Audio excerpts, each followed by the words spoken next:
de declararse libre de la malaria. Hay regiones como por ejemplo la del trópico de Cochabamba, la cuenca del Caine, que es frontera entre Cochabamba y Sucre, ¿no? Alrededor del río Caine, comunidades aisladas del trópico, pero que reportaban tradicionalmente casos de malaria, igual que en algunas regiones del Chaco, en los cuales hace ya varios años que no se reportan casos, habiéndose confinado la mayor parte de los casos básicamente a la región de Pando y Beni, donde circula Falciparum y Vivax. Sin embargo, la condición actual es de que estamos en un proceso de estar cortando la cadena de transmisión, y la cantidad de casos que ahora se ven es muchísimo menor. Existen dudas, evidentemente, respecto a los reportes en relación a el hecho de que en esta enfermedad, por el efecto de la pandemia, se puede haber quedado camuflados casos que no han sido correctamente identificados y que no han pasado el proceso completo de diagnóstico. Sin embargo, la condición general de la malaria en Bolivia es que hay una disminución importante de casos, y con regiones como lo repito, el trópico de Cochabamba, Caine y el Chaco, ya sin reporte de casos ya desde hace por lo menos unos 3 a 5 años atrás, según cada región. Vamos a ver ahora, permítanme compartir o tomar el control primero. Dame un segundito mientras termina de conectarse algunos que veo que recién están ingresando, para poder compartir pantalla.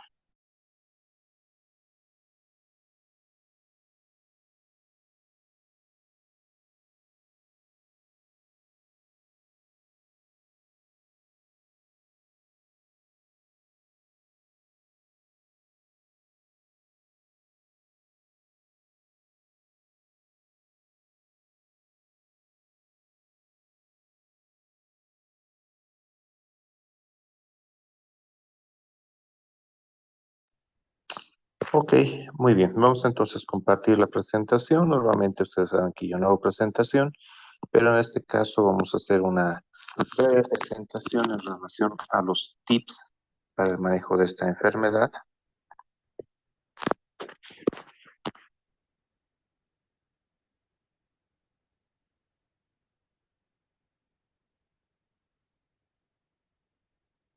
Ok, entonces, más que ser una exposición extensa de esta enfermedad, vamos a ver algunos tips respecto a esta enfermedad, ¿de acuerdo? Entonces, lo principal y lo inicial que vemos siempre para etiología tiene que ver con la clasificación de la enfermedad.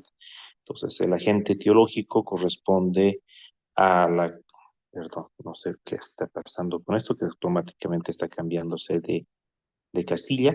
Entonces, pertenece a la clase Sporozoa, es decir, son esporozoarios, esporozoarios, perdón, del orden Eucocidia, es decir, son coccidios, ¿de acuerdo? Similares a otros coccidios, como tenemos Toxoplasma, por ejemplo, tenemos a coccidios intestinales que hemos visto en otra clase, como Cryptosporidium o eh, Isospora belli, por ejemplo, a la familia Plasmodidae y género Plasmodium. Y dentro de Plasmodium hay 5 especies que se ha demostrado tienen capacidad de producir infección en el humano. La más grave y la más importante es Plasmodium falciparum, que en el caso de Bolivia está descrita y se detectan casos en la frontera con Brasil, sobre todo en el lado de Pando y Beni. En la Amazonía más profunda es donde ocurre esta transmisión de malaria por Plasmodium falciparum. Tenemos Vivax, que se reporta en toda la región amazónica, en la cuenca del río Caine y en el Chaco. Y es justamente, como les decía antes de iniciar la presentación de las diapositivas, es en estas últimas dos regiones, en la cuenca del río Caine y del Chaco y de la parte del Chapare, ¿no? Que es la cabecera de Amazonía, donde ya hace varios años no se reportan casos de malaria y se está en el proceso de la certificación de declararse áreas libres de malaria. Las otras especies se encuentran básicamente confinadas al África, como son Plasmodium malariae, Plasmodium ovale, que eran los que clásicamente se describen en los libros y en los elementos más antiguos, pero ya desde hace más de 30 años probablemente se conoce de Nolesi y desde hace unos 15 años probablemente atrás un poquito más ya es reconocido como una quinta especie con capacidad y con transmisión de malaria, sobre todo en regiones de África, ¿no? Entonces tenemos estas 5 especies, Falciparum vivax, malaria ovale y Nolesi. Ahora, el ciclo de vida. Como todos los ciclos de vida de los coccidios, el ciclo de vida es un ciclo que es algo complejo porque tiene básicamente 2 etapas, ¿no? Veo un ciclo sexuado que ocurre en el mosquito y un ciclo asexuado que ocurre en el huésped vertebrado, en este caso en el humano. Entonces vamos a ir desglosando este ciclo por partes porque es un poco complejo. Entonces empezaremos con el punto 1, que es cuando el mosquito pica a una persona, los parásitos son regurgitados a partir de su saliva en forma de esporozoitos. Estos son resultados del ciclo sexuado, que vamos a ver al final del proceso, ¿sí? Y estos esporozoitos ingresan por el torrente sanguíneo, pero no van a invadir de inicio a los eritrocitos, ¿sí? Aunque ya sabemos que Plasmodium va a invadir a los glóbulos rojos, a los eritrocitos de sangre, no lo hace en el primer ciclo. En el primer ciclo, estos esporozoitos van a invadir el hígado y van a entrar dentro de los hepatocitos donde van a empezar su proceso de reproducción. Este hepatocito infectado va a liberar finalmente esquizontes y estos esquizontes maduran a merozoitos. O sea, cuando el esquizonte está roto, lo que libera son los merozoitos. Estos merozoitos, después de que han hecho este primer ciclo, van a pasar a ser ya un ciclo que pasa de ser el preeritrocítico al eritrocítico. Es decir, van a invadir a los glóbulos rojos que están circulando en la sangre, ¿sí? Estos glóbulos rojos infectados, entonces se infectan con estos merozoitos, en su interior se desarrolla un trofozoito, y estos trofozoitos cuando maduran van a liberar esquizontes, estos esquizontes merozoitos, y estamos en este ciclo de invasión de glóbulos rojos. Aquí existen predilecciones según las especies. En el caso, por ejemplo, de Falciparum va a producir lo que se llama la cuartana maligna, porque el ciclo ocurre cada cuarto día. Y en el caso de Vivax ocurre cada tercer día, es decir, hay 2 días en los cuales los parásitos están en proceso de invasión y cuando rompen los eritrocitos ocurre en el tercer día. Esto tiene una repercusión directa en la clínica que vamos a ver de este parásito.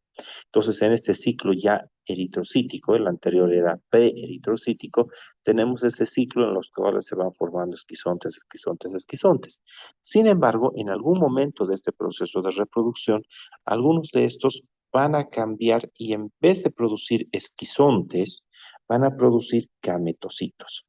Y estos gametocitos van a ser básicamente de 2 tipos, ¿no? Un micro y un macro gametocito que van a llevar la mitad del código genético, es decir, esto es una reproducción por meiosis. Si ustedes recuerdan, la meiosis en las células humanas es el proceso por el cual se van a generar los óvulos y los espermatozoides, es decir, se divide solo la mitad de los genes.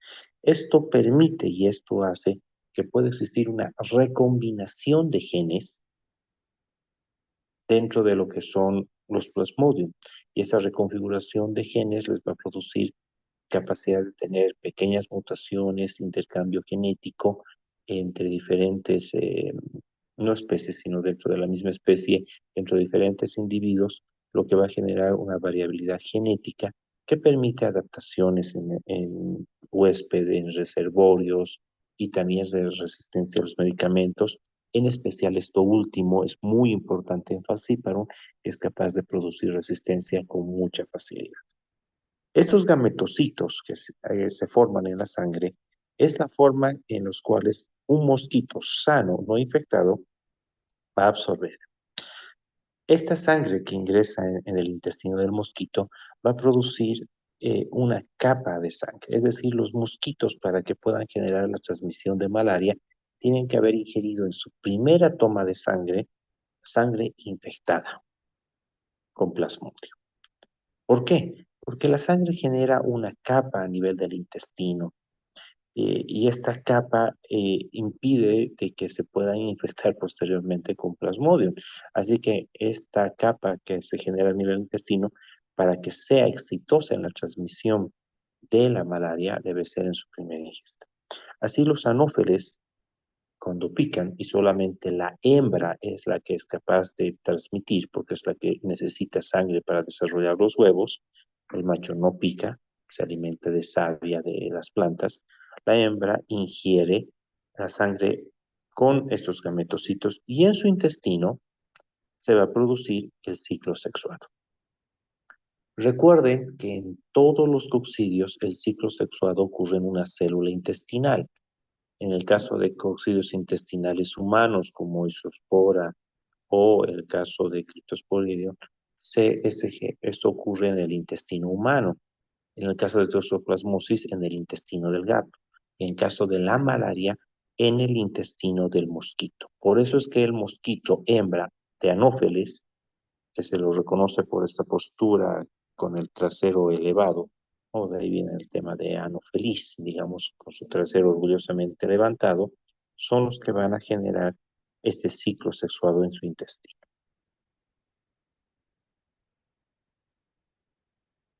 Entonces, completando el ciclo, el mosquito en su interior, este microgametocito y el macrogametocito se van a finalmente unir y una vez que se unen van a formar un ovocineto, es decir, un huevo. Este huevo va a generar una forma quística llamada ovoquiste y este ovoquiste en su interior va a desarrollar los trofozoitos. Y estos esporozoitos son los que se liberan en las glándulas salivales del mosquito cuando pica a otra persona y con eso se completa el ciclo. Entonces, para resumir el ciclo, tenemos un ciclo eritrocítico, pero empecemos por orden. Una vez que pica, primero pasa por el hígado, se llama ciclo exoeritrocítico o preeritrocítico, según el libro que ustedes vayan a leer, y después pasamos a una división en los glóbulos rojos, que es el ciclo eritrocítico. Todo esto en conjunto se va a formar esquizontes y este finalmente va a generar en algún momento el, los gametocitos macho y hembra, que es el esporogónico, el ciclo esporogónico, y estos son los que son absorbidos por el mosquito y en su intestino van a formar un ovocineto, un ovoquiste y finalmente este quiste va a liberar esporozoitos que son los que invaden al humano. Otro elemento muy importante de recordar entonces es que la forma infectante para el humano son los esporozoitos que son liberados desde las glándulas salivales del mosquito, ¿sí? Desde el mosquito. Esa es la forma infectante. La forma infectante para el mosquito son los gametocitos, macho y hembra, para que dentro de ese desarrolle el ciclo sexual, ¿sí? O esporogónico. El otro se llama ciclo.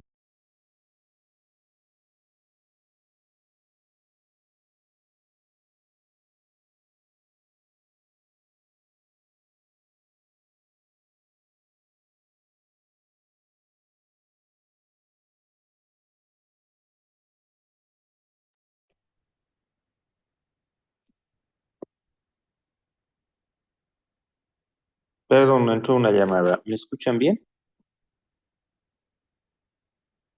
¿Tenemos audio? Sí, doctor. Sí, doctor. Ok.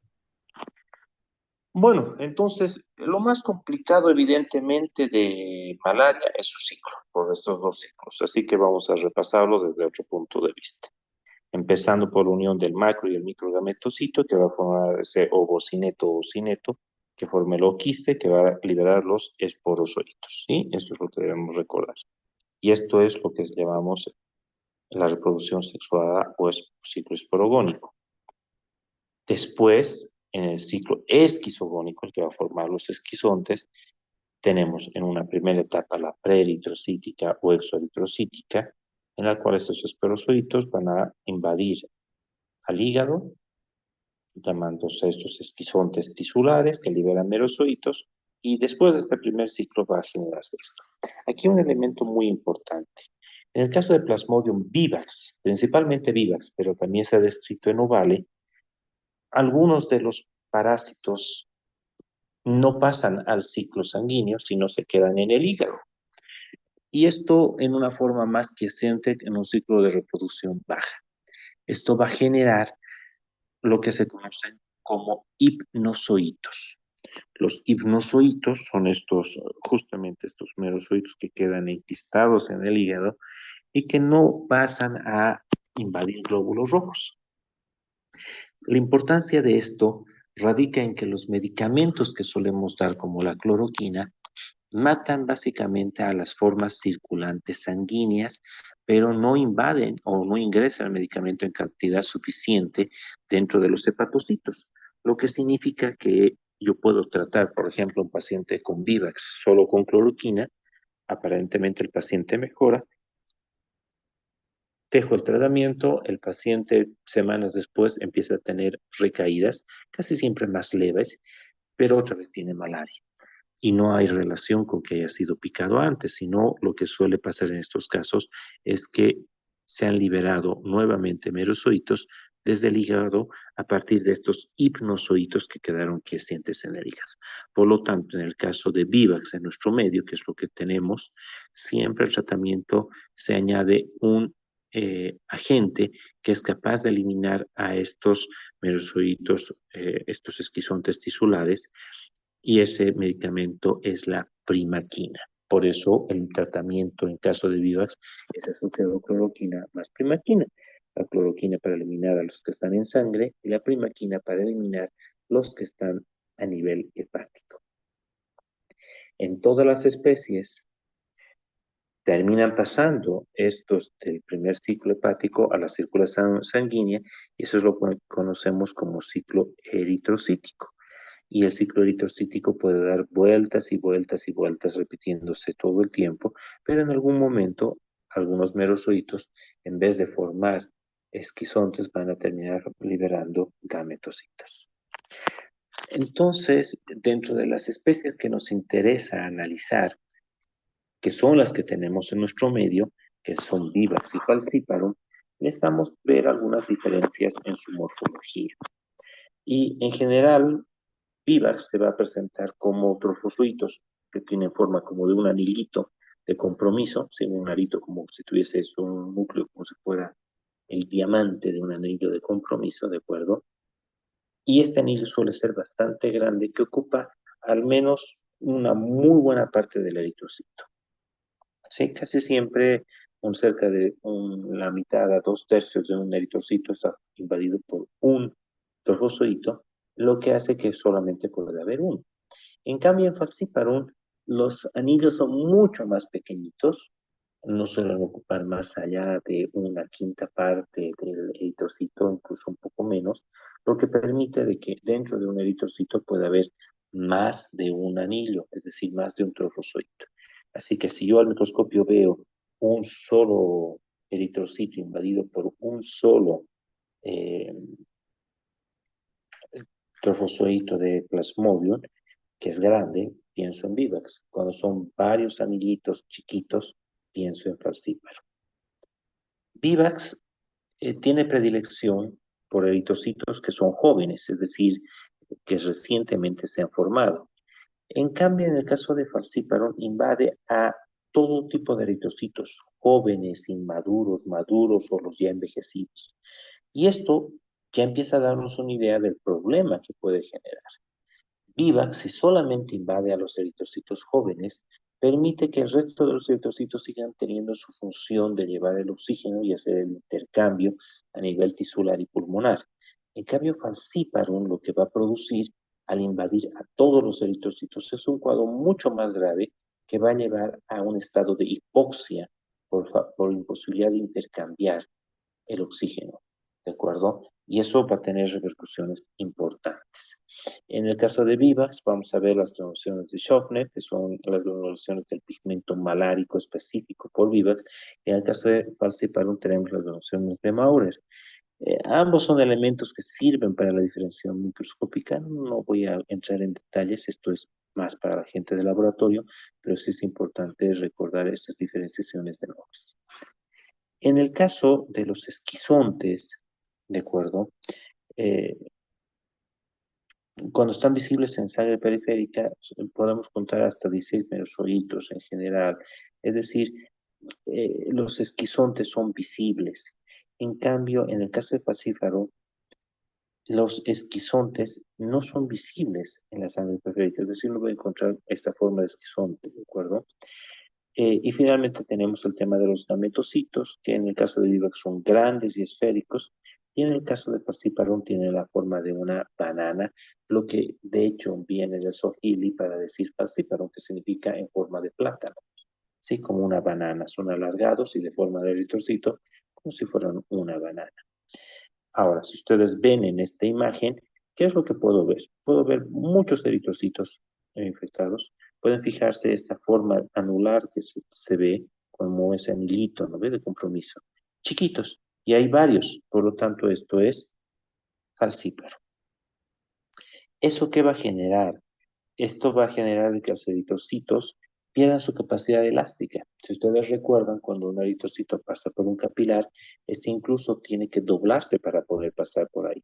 Cuando estos están parasitados, el eritrocito se vuelve rígido y finalmente se taponea el vaso porque los eritrocitos no logran circular. Y eso genera una hipoxia, ¿no? Una pérdida de circulación sanguínea en tejido que va a generar hipoxia en ese tejido. También va a ocurrir que en eritrocitos, sobre todo más envejecidos, como pierden la capacidad de su membrana flexible, al pasar por el vaso por capilares estrechos, estos se pueden romper, lo que hace que se libere los parásitos anticipadamente, pero eso no es el problema.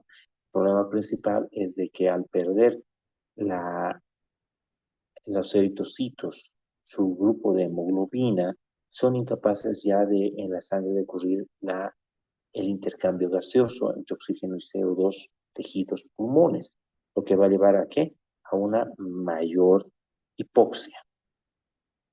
El otro elemento es de que los eritrocitos que están llenos de parásitos aumentan su adherencia, es decir, al estar deformados, terminan pegándose, lo que genera microtrombos, lo que va a producir cortes en la circulación sanguínea, lo que va a producir ¿qué? Más hipoxia. Finalmente, este trofosito, el parásito, se alimenta de la hemoglobina, por eso invade a los eritrocitos, por eso invade a los células hepáticas, porque le encanta el hierro.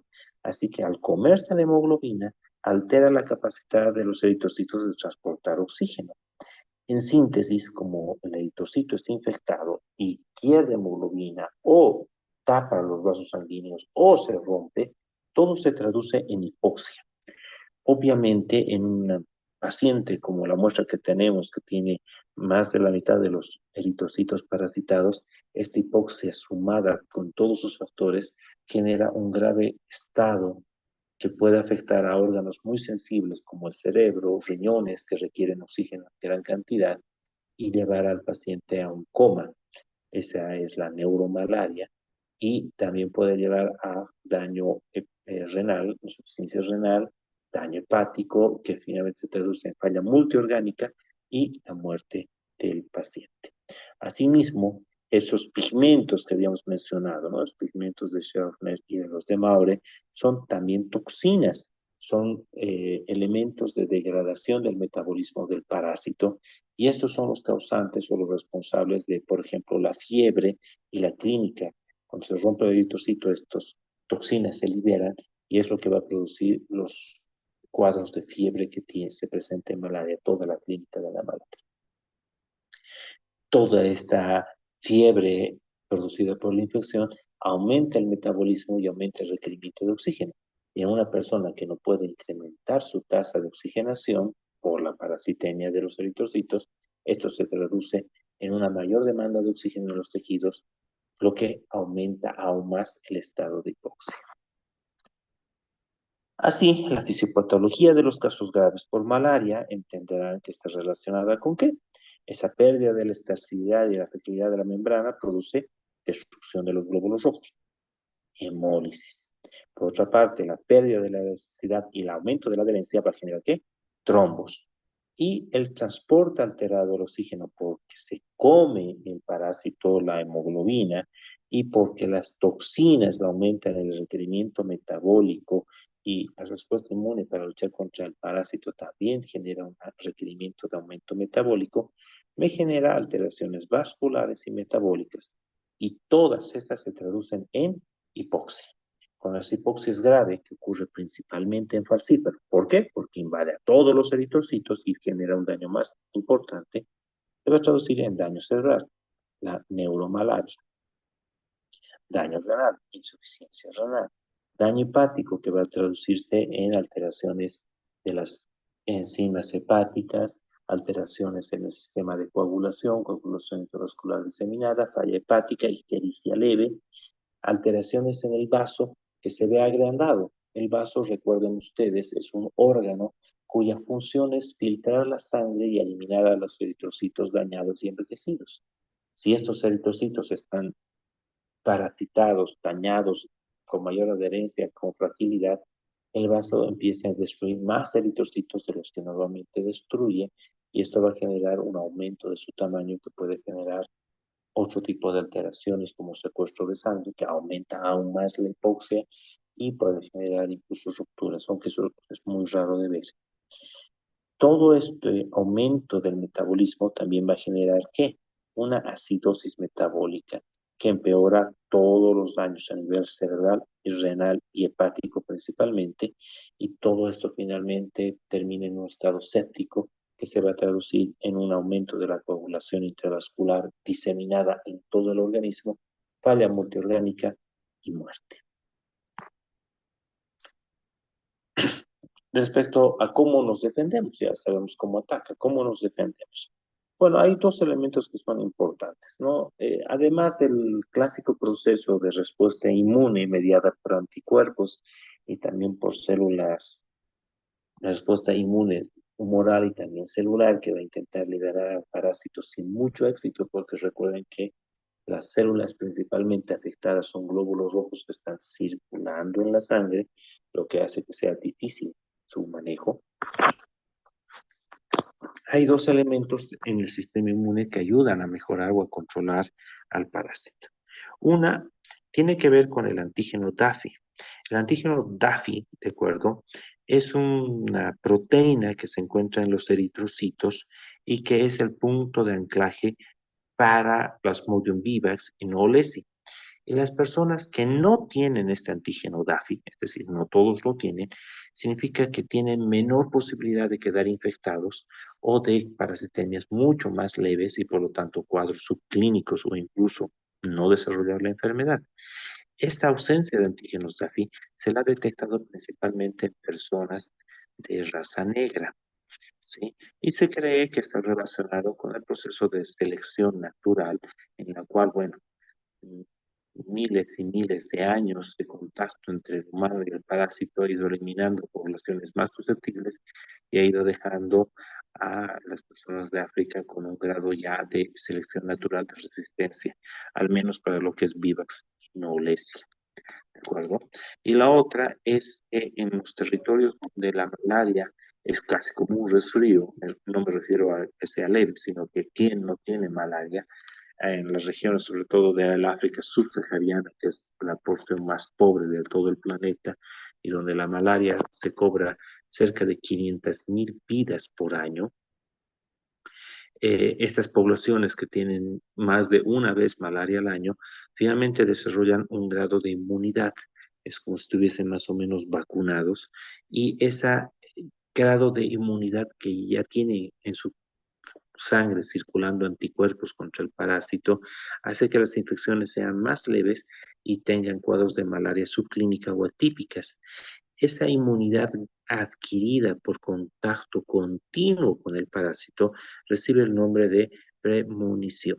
¿Sí? Entonces, la premonición es una respuesta inmune, ¿de acuerdo? Que genera cierto grado de protección como una vacuna en zonas con mucha carga de la enfermedad y donde una persona es constantemente picada por mosquitos que tienen este parásito. En cuanto a la clínica, les decía, la clínica al principio está relacionada con la presencia de las toxinas y con el ciclo del parásito. Las curvas que están viendo ustedes representan a lo que es, permítanme, pues, ver lo que es la temperatura, ¿de acuerdo? Y este elemento de la temperatura corporal, la fiebre que vamos a ver, está relacionada con el ciclo del parásito, ¿de acuerdo? En cuanto a la fiebre que genera esto, tenemos cuando la fiebre sube, como vemos aquí, sube, y luego baja, luego tenemos casi 2 días sin fiebre y otra vez aparece, está relacionada con una sola inoculación de parásitos que generan una corte de parásitos que se reproducen juntos y que tienen ciclo juntos. Cuando el parásito está dentro de los glóbulos rojos, desarrollándose, la persona está en fase afebril. Cuando estos maduran y empiezan a liberar a los esquizontes rotos, ¿no? Los esporozoitos se liberan. También se libera el pigmento malárico, esos gránulos que habíamos visto de Schaufner o de Maurer. Y estos gránulos son importantes agentes que producen elevación de la temperatura. Entonces, cuando estos eritrocitos se rompen, la temperatura de la persona aumenta generando lo que se llama el acceso malárico. Ahora, este proceso, en el caso de Vivax, ya hay malaria, ocurre cada tercer día y eso se llama terciana benigna.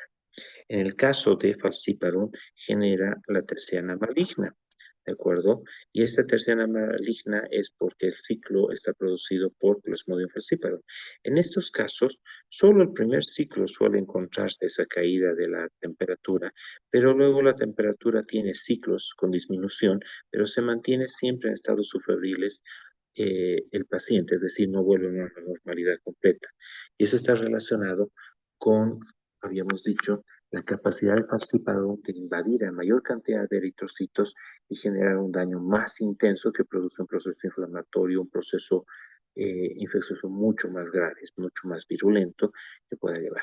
También se ha descrito en el caso, por ejemplo, de Ovale, lo que son los ciclos de la cuartana, ¿de acuerdo? En los cuales, en vez de ser estos cada tercer día, ¿no? Primer, segundo, tercer día ocurre, en este caso es primer, segundo, tercero, cada cuarto día ocurre el pico o el acceso malárico. Ahora, dentro de los elementos comunes, el periodo de incubación está entre 7 a 14 días. Eso significa que cuando yo voy a sospechar de malaria, ¿en quiénes? En cualquier persona que tenga un acceso febril, si bien se presenta en ciclos, como acabamos de decir, tercianas o cuartanas, no siempre ocurre tan exactamente. Así que en personas que tengan una fiebre fluctuante, principalmente fluctuante, si estuvieron en el trópico, en las zonas donde hay transmisión, debo averiguar hace cuánto estuvo ahí. Si la persona reside o ha viajado en los últimos 14 días, es decir, 2 semanas atrás, es posible que lo que yo esté viendo sea un cuadro de malaria. Tengo la obligación de tener esto dentro de mis enfermedades para lo que es el diagnóstico diferencial de fiebre. ¿Sí? Está dentro de las fiebres tropicales. Es cierto, podría ser dengue, podría ser COVID, podría ser una influenza, podría ser fiebre tifoidea y cualquier otra enfermedad febril. Es cierto, pero si la persona me dice que ha estado, por ejemplo, en Guayaramerín, Riberalta, en El Pando, Beni, y aunque hemos dicho de que en la zona del Chaco, Caine y el Chapare Cochabambino ya no se ven casos hace varios años, no significa de que ustedes puedan ser los primeros en ver un nuevo brote de malaria. Entonces, si viene un paciente de estas regiones, tengo la obligación de pensar de que podría ser malaria hasta que se demuestre lo contrario. Obviamente, si ustedes terminan diagnosticando con una prueba de antígeno, por ejemplo, COVID, o con un cultivo que es fiebre tifoidea, ya está hecho el diagnóstico, ¿verdad? Entonces no era malaria. Pero cuando no puedo demostrarlo o no tengo la certeza, debo buscar siempre malaria. Y la palabra clave es la epidemiología, haber estado en un lugar donde hay transmisión en los últimos 14 días, 2 semanas atrás. ¿Cuál es la característica del paciente? Yo sé que el libro les describe un montón de signos y síntomas: astenia, anorexia, cefalea, ligera ictericia, aumento ligero del tamaño del vaso, del hígado, bla, bla, bla, bla, bla, bla, bla. Pero todos estos elementos son muy comunes con muchas otras enfermedades. Lo característico, para que ustedes digan, ah, caray, esto parece malaria, es un ciclo en el cual el paciente empieza a tener escalofríos, ¿ya? Pero cuando ustedes retoman la temperatura, está con fiebre, el paciente siente que está congelado, ¿ya? Imagínense estar en el Chapare a 32 grados de temperatura y el paciente está con una frazada encima porque siente frío. Le toma la temperatura y está con fiebre, pero siente frío y empieza a transpirar, a tener una sudoración.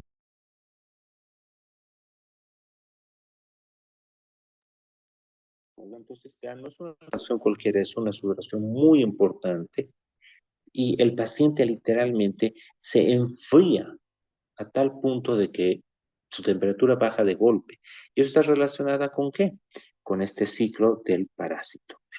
Recuerden que cuando se libera, se rompen los esquizontes, estos trofosoditos, estas toxinas, esos eh, gránulos que libera generan esa sensación de escalofríos y de fiebre intensa, y esa fiebre intensa lleva a una sudoración masiva. Y cuando el parásito invade los eritrocitos y queda invade, ya no hay más toxinas, se liberaron las toxinas, la temperatura cae y el paciente vuelve a un estado de más o menos normalidad.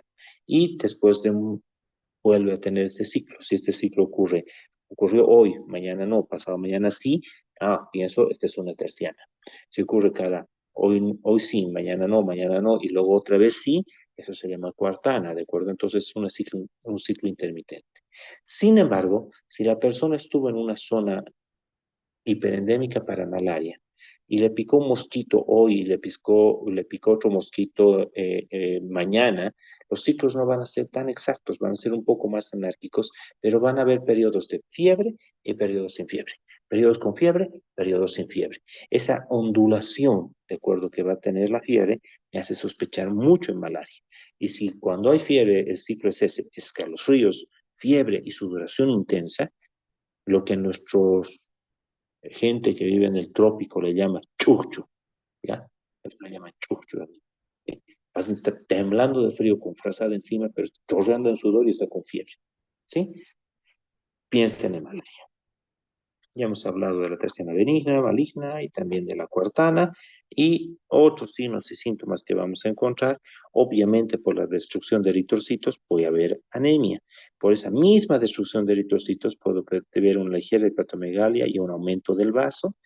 Las toxinas y la falta de oxígeno va a producir cefaleas, el aumento del metabolismo por la misma fiebre y las contracciones que produce el escalofrío va a producir mialgias y la presencia de las toxinas y las alteraciones del oxígeno van a producir náuseas y vómitos en estos pacientes.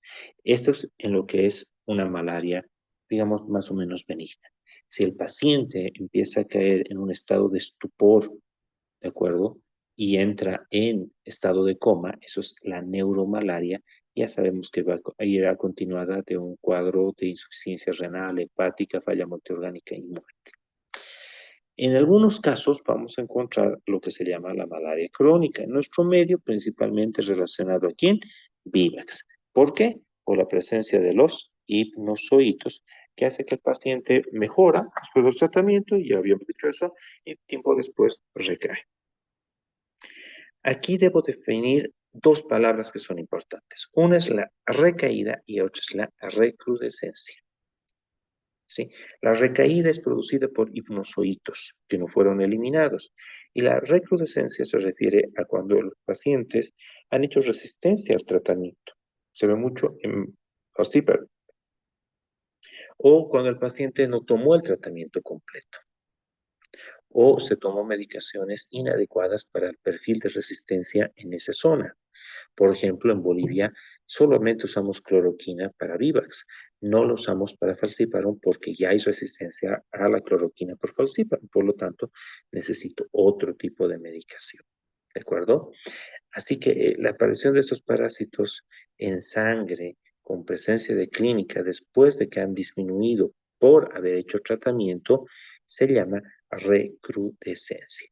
Ocurre, como dice ahí en la diapositiva, en todas las especies puede ocurrir, pero es muchísimo más frecuente por la resistencia que genera en Plasmodium falciparum. En cambio, la recaída solo ocurre en vivax por los hipnozoitos. Las formas graves, como hemos mencionado, van a tener una anemia muy severa. Vamos a tener esas alteraciones de la conciencia que terminan en coma, estado de coma, insuficiencia renal, alteración hepática, por el daño que vamos a tener y la destrucción de proteínas y la liberación de proteínas en sangre, se puede generar un edema pulmonar, tema de osmosis, que ya son expertos en fisiología, ustedes esa parte, no necesito ya explicarles, y también vamos a encontrar obviamente alteraciones metabólicas por el incremento en el consumo, por la fiebre, por la lucha contra el parásito, por el consumo de azúcar. Y estas personas recuerden que tienen náuseas, tienen vómitos, están inapetentes, así que poca ingesta con mucho gasto terminan en hipoglucemias, ¿de acuerdo? Esas sudoraciones excesivas, los vómitos van a generar alteraciones hidroelectrolíticas. Si hay además una situación de malaria con embarazo, y recuerden que el embarazo va a producir una inmunodepresión fisiológica para que el feto no sea rechazado y eliminado como un cuerpo extraño, hace que el parásito se multiplique con mayor facilidad. Si eso le añaden el hecho de que en un embarazo, a partir del tercer mes de embarazo, el feto también requiere gran cantidad de oxígeno para desarrollarse, significa que hay una demanda aumentada de oxígeno. Y si la madre está en hipoxia, mayor demanda de oxígeno, la hipoxia se hace mucho más severa y pone en riesgo la vida del feto y también de la madre. Esa es la forma grave, y recuerden que la forma grave es por Plasmodium falciparum. ¿De acuerdo? ¿Cómo se hace el diagnóstico? El diagnóstico se realiza básicamente, hay diferentes técnicas, pero vamos a hablar de lo que en nuestro medio es utilizado. La microscopía sigue siendo un gol estándar y siempre se realiza dos pruebas, la gota gruesa y el frotis. ¿Por qué? Si yo tengo aquí una lámina, ¿de acuerdo? Aquí pongo una gota gruesa, que es una gota de sangre, y hago girar con una agujita la sangre para quitarle toda la fibrina, así no queda coagulada. La ventaja de esto es que tengo en un pequeño pedazo toda la sangre concentrada, lo que facilita el poder visualizar si hay parásitos, porque están todos concentrados en una pequeña extensión. ¿Sí? Que es diferente en un extendido, la misma gota de sangre está ocupando toda la lámina. Por lo tanto, si había un solo parásito, es menos probable encontrarlo. La gota gruesa es mucho más sensible por esa razón, porque busca los parásitos en un pequeño espacio. Pero el defecto de la gota gruesa es que, como se destruyen también los glóbulos rojos y estos quedan apilados, es difícil distinguir si el parásito está dentro del eritrocito, fuera del eritrocito, si hay uno solo, si hay varios eritrocitos, y los gránulos no se pueden observar, que son algunos de los criterios para saber si es vivax o falciparum. Por lo tanto, en la gota gruesa no puedo saber qué es lo que tiene el paciente, pero en el extendido sí. Así que siempre que se hace gota gruesa más extendido. El extendido, si bien es menos sensible, me permite identificar a la especie. ¿De acuerdo? Entonces la gota gruesa es más sensible, pero el frotis me permite identificar a la especie. Si ustedes recuerdan, cuando el parásito está dentro de los glóbulos rojos, no hay fiebre. Por lo tanto, ¿cuándo se debe tomar el frotis? No cuando está en pico febril, porque en pico febril los glóbulos rojos han reventado y en el frotis no voy a encontrar parásitos dentro de los eritrocitos. Va a ser difícil de encontrar. Así que debo tomar antes de que empiece la elevación de la temperatura o después de que desciende la temperatura. Si un frotis sale negativo, se recomienda hacer un frotis seriado, es decir, se toma cada 2 horas hasta que ocurre el pico febril. Los test rápidos, los test inmunocromatográficos, utilizan la lactato deshidrogenasa del parásito. Los humanos también tenemos lactato deshidrogenasa, pero es una proteína muy diferente a la del parásito.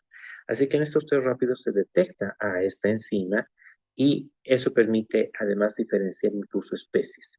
Los test rápidos me permiten distinguir entre vivax y falciparum, que para nuestro medio es suficiente. Por lo tanto, es una técnica muy útil. La ventaja frente a la gota gruesa y el frotis es que la gota gruesa y el frotis necesita de personas que ya han recibido entrenamiento para diagnosticar malaria, para poder saber si era falciparum, si era vivax o vale, malaria, etcétera, etcétera, etcétera, y cuantificar cuán grave es. En cambio, los test rápidos lo puede hacer cualquier personal de salud, un auxiliar de enfermería, un médico, una enfermera, un bioquímico, e incluso un promotor de salud. Es como hacer un test de embarazo, es un pinchazo en el dedo, se pone una gota de sangre en el test, se pone el líquido diluyente y veo como un test de embarazo si marca positivo o marca negativo para vivas o para falciparum. Así que es un test extremadamente simple. La sensibilidad y especificidad de los test rápidos es igual a la de la microscopía, es decir, a la gota gruesa más frotis. Por lo tanto, cualquiera de los dos puede ser utilizado.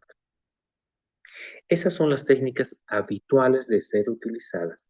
Por lo tanto, el diagnóstico se basa en el antecedente epidemiológico de vivir o haber estado en una zona de transmisión de malaria, la presencia de clínica.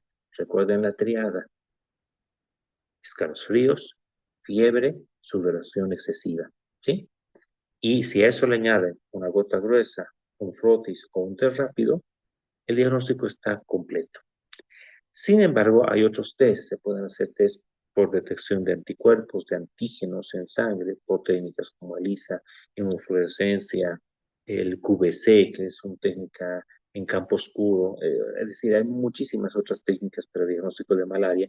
Obviamente también se puede utilizar la biología molecular como la real-time PCR, la PCR cuantitativa, cualitativa, etcétera, etcétera, etcétera, pero no son útiles en forma rutinaria en los lugares que son endémicos y se realizan más para temas de estudios o en pacientes que viven en zonas no endémicas, ¿de acuerdo? Y donde los microscopistas no tienen experiencia en detección de malaria, qué sé yo, por ejemplo, piensen que tienen un paciente que vive en Potosí, probablemente un bioquímico en Potosí, nunca ha visto un parásito. Entonces, en estos lugares donde son casos raros, y estoy pensando en una fiebre de origen desconocido, no sé qué es, pienso en la posibilidad de malaria, y si no tengo un microscopista, puedo recurrir a estas otras técnicas, ¿de acuerdo? También la PCR se utiliza mucho para hacer análisis de resistencia a fármacos y por lo tanto no es hecho de rutina, sino son para hacer estudios para determinar los perfiles de resistencia. Dicho de otra manera, una vez más, estos dos son las formas en las que habitualmente hacemos el diagnóstico de malaria en nuestro medio. El tratamiento, en el caso de Vivox, es cloroquina más primaquina. Recuerden que la primaquina es para hipnozoitos y la cloroquina para las formas circulantes en sangre. En nuestro país es considerado un país de resistencia intermedia. Es un grado R2, se llaman los grados de resistencia. ¿De acuerdo? Así que siempre va asociado. Vivax no se ha reportado resistencia por Vivax, solo por falciparum. En el caso de falciparum, los esquemas, lo más importante que deben recordar es que nunca se da un medicamento solo, siempre se asocia dos o incluso tres medicamentos. ¿Por qué? Porque este parásito genera resistencia con mucha facilidad. Si doy monoterapia, va a terminar haciendo resistencia. Por lo tanto, se hacen combinaciones. Por ejemplo, se puede dar cloroquina, o puede dar samodiaquina, puede ser quinina, mefloquina, que son quininas sintéticas. También se puede dar alofantrina, cotrimoxazol incluso, que es la piretamina más sulfadexina, el proguanil, los derivados de la artemisina y del artesunato, como el artemeter, etcétera, etcétera, esos medicamentos y que deben darse en forma combinada. Es decir, puedo dar, por ejemplo, mefloquina más alofatrina o una artemisina más las sulfas o proguanil con alofatrina, que es el Fanadil, que son, hay medicamentos que ya vienen combinados, ambos medicamentos, y lo importante en esto y por qué no se les da un esquema es porque los esquemas van cambiando de acuerdo a los estudios de resistencia. Así que como médicos, cuando ustedes estén ejerciendo, sobre todo estén en zonas como Pando, Beni, donde todavía sigue habiendo casos de malaria, es importante estar actualizado con los perfiles de resistencia y por lo tanto los esquemas que se recomienda para el tratamiento de falciparum en estas zonas. Así que depende del perfil de resistencia. La resistencia se divide en 3 grados, R1, R2 y R3. R0 significa sin resistencia. Y el grado R1 es cuando una persona termina el tratamiento con cloroquina, estamos hablando básicamente con cloroquina o el medicamento que sea para valorar el medicamento que esté buscando su resistencia, y desaparece el parásito y no hay recrudescencia. Recuerden que la recrudescencia es la reaparición de parásitos en sangre acompañados de clínica. Así que el paciente está con una disminución, ¿de acuerdo? Desaparece, pero antes de los 28 días vuelven a aparecer algunos parásitos, casi siempre en menor cantidad. Eso es una resistencia grado 1. En la resistencia grado 2, doy el tratamiento, pero el parásito no desaparece, disminuye. Si había 3 cruces de parásitos, es decir, casi todos los eritrocitos parasitados, le doy el tratamiento y baja una cruz, pero no desaparece. ¿El paciente mejora? Sí, claro, mejora, pero mantiene la persistencia de parásitos, aunque en menor cantidad. Eso es una resistencia grado 2. Y en la resistencia grado 3, le doy el medicamento y el número de parásitos no disminuye, empezó o incluso aumenta. Así que puedo tener un paciente que empezó con grado una cruz, le doy el tratamiento y aparece con 2 cruces y a la siguiente semana con 3 cruces. Eso es una resistencia grado 3. Bolivia está para falciparum con cloroquina en una resistencia grado 2, razón por la cual la cloroquina no se da sola, se debe dar acompañada en el caso de vivas, y en el caso de falciparum no usamos cloroquina, utilizamos los otros medicamentos, siempre asociados. Finalmente, la prevención, podemos utilizar quimioprofilaxis. Se utilizan los mismos medicamentos para el tratamiento de malaria, pero en menor dosis y espaciada casi siempre, dependiendo del esquema, una vez por semana. ¿Y a quiénes voy a dar quimioprofilaxis? A personas que van a entrar a territorios donde hay malaria hiperendémica y donde va a ser difícil evitar la picadura de mosquitos. Por ejemplo, imagínense que ustedes se van a hacer un safari al Congo. Tomen, por favor, quimioprofilaxis para malaria, porque si no van a terminar siendo ustedes los cazados por el mosquito y muertos por el plasmodio. Entonces, ahí se toma quimioprofilaxis. Gente que va a hacer misiones o viajes cortos, toma quimioprofilaxis para la malaria. También ya está aprobada una vacuna, perdón, aquí dice estudio en fase final, ya no está en fase final, ya hay una vacuna aprobada por la OMS, esto es importante, que hay una vacuna aprobada por la OMS, pero que su uso está básicamente confinado a territorios hiperendémicos para poblaciones pequeñas, porque la tasa de eficacia no es muy alta, está cerca del 60 a 70% de esta vacuna, pero en estos territorios donde muere tanta gente por malaria, reducir el riesgo a la mitad ya es un avance gigantesco. Eh, Obviamente, parte de la prevención secundaria es diagnosticar precozmente y tratar en forma oportuna al paciente. Esto evita de que si es picado mantenga el ciclo de transmisión. Por lo tanto, al paciente debo además aislarlo una vez diagnosticado, ponerle mosquitero. Sí hay presencia, obviamente, de anófeles. Voy a decirlo así, si tengo un paciente que llega del Beni, o como tuvimos hace un par de, debe ser como un mes, llegó un paciente de África que lamentablemente falleció, tenía una coinfección viva un grave, hizo fractura multiorgánica y falleció, pero no tenemos anófeles en Cochabamba, así que no tiene sentido a este paciente ponerle un mosquitero en Cochabamba.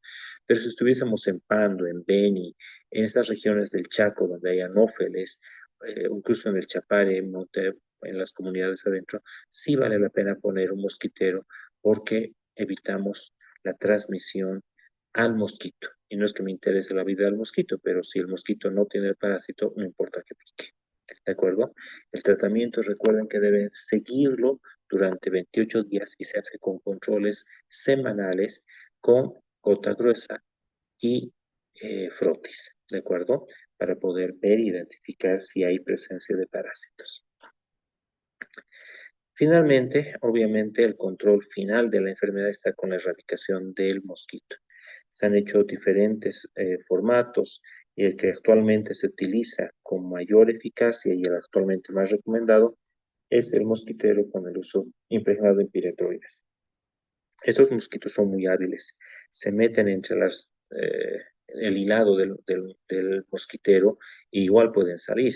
Por eso deben estar impregnados en piretoides, porque al rozar o al meterse quedan envenenados y mueren, ¿de acuerdo? Es la medida más importante actualmente a ser utilizada. Estos mosquiteros pueden ser transportados, ya estamos terminando la clase, pueden ser transportados con las personas. Algo importante que ustedes deben saber es de que en nuestro país la malaria que ocurre en Pando, Beni, está dentro de la Amazonía. No está mucho en los pueblos, sino está en el monte. Y la gente la adquiere cuando entra a recolectar goma antes, ahora castaña o talar árboles, tener, es decir, o están llevando al ganado, ¿de acuerdo? Y se meten en estos territorios y duermen en el monte, porque este mosquito pica principalmente cuando se mete el sol y poco antes de que salga, ¿no? Así que las personas quedan dormidas y ahí es cuando los pican. Así que las personas que hacen este tipo de actividades deben llevar su mosquitero, que no pesa mucho, es solamente una rencilla, colgarla en el árbol en donde se van a quedar y evitar de esta manera la picadura del mosquito, que es muy, muy importante. El uso de los repelentes, por ejemplo, está confinado básicamente al uso de los turistas o personas que van a ingresar por poco tiempo, porque si ustedes han estado en zonas como el Chapare, el repelente les dura un par de horas y con la transpiración se lava.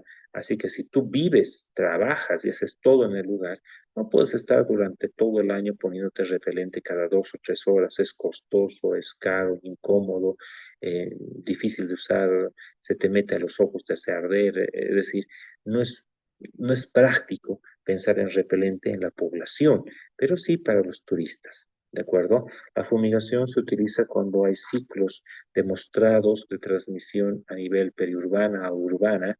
En nuestro medio esto es bastante raro, o en campamentos, por ejemplo, ¿no? Tengo un campamento de los que talan árboles o están explorando petróleo o castaña, y en esos lugares se detecta la presencia de los mosquitos. Bueno, ahí sí tiene sentido fumigar en las barracas y todo, pero en general no es muy útil en nuestro medio porque no tenemos tanta malaria urbana.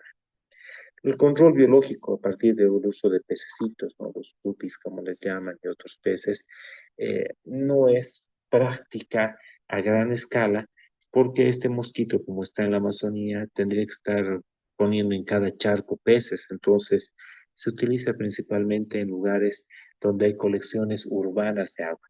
Por ejemplo, piensen en un parque en medio en Pando, en Beni, de acuerdo, en alguno de los pueblos, y tienen ahí una fuente. Ya está bien, quieren tener su fuente, pero eso es un lugar de crianza de mosquitos. Entonces, para que eso no ocurra, pueden colocar peces, pero fuera de estos contextos no es útil.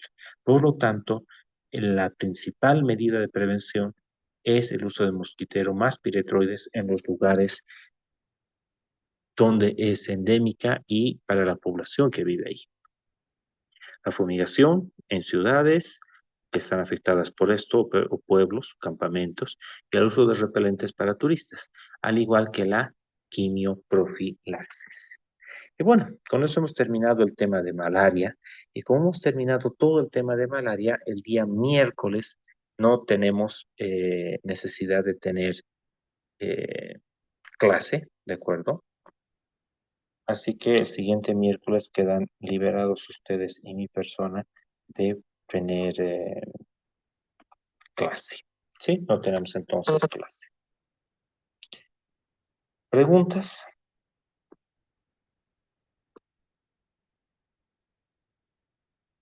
Me piden el tema de las diapositivas. Sí, ya hablé con su dirigente. Le voy a mandar las diapositivas de coccidios intestinales y también esta de malaria. ¿Listo?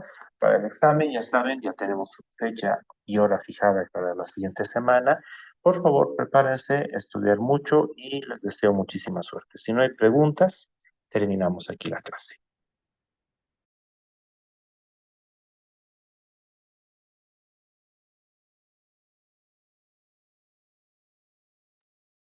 Bueno, no habiendo preguntas, tengan buen resto de semana, estudiar mucho, que les vaya muy bien. La siguiente semana nos vemos en el examen. Recuerden, miércoles no hay clase.